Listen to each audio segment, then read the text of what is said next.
Here's a shocking reality. New Hampshire schools are under siege, and most parents have no idea how vulnerable their children's educational institutions really are. While families across the Granite State are settling back into the school year routine, a silent battle is being fought in the digital realm.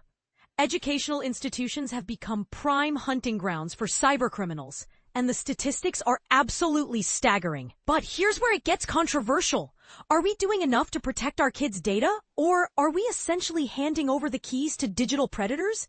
A nonprofit organization called the Overwatch Foundation has stepped into this digital battlefield with a bold mission: to shield New Hampshire's educational systems from the escalating wave of cyber threats.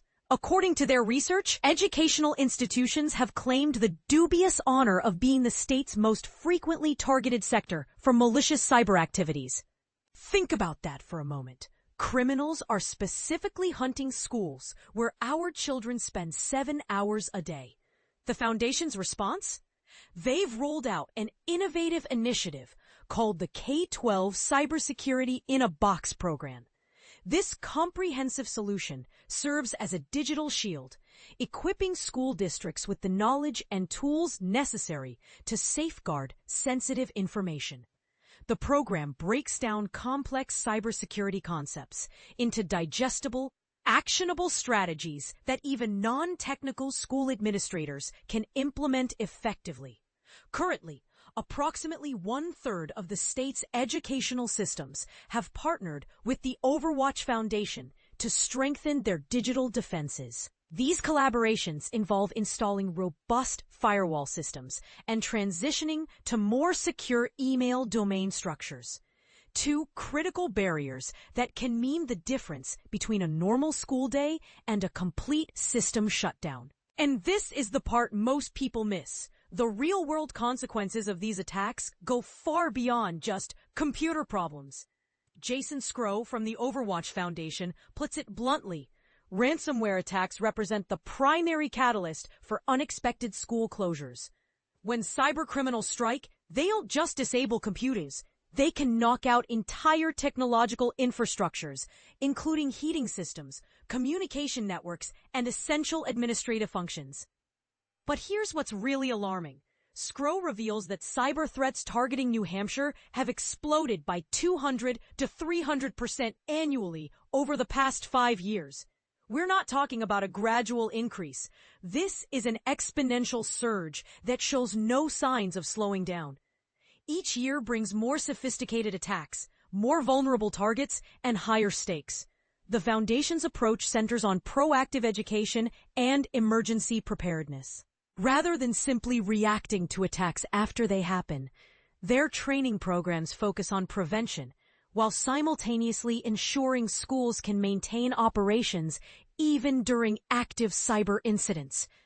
This dual strategy acknowledges a harsh reality. It's not a matter of if schools will be targeted, but when.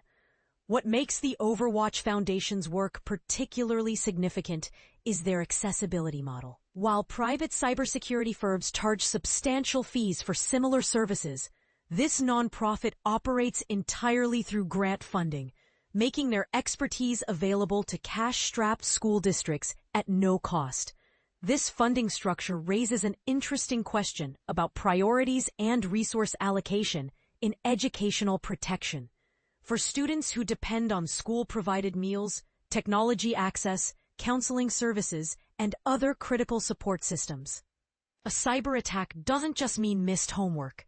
It can disrupt their primary source of stability and resources. The ripple effects extend far beyond the digital realm into real-world consequences for the state's most vulnerable young people. The increasing sophistication of these attacks means traditional set-it-and-forget-it security measures are no longer sufficient. Modern cyber threats require ongoing vigilance, regular system updates, and comprehensive staff training to identify and respond to suspicious activities before they escalate into full-scale breaches. Here's the controversial question that needs asking.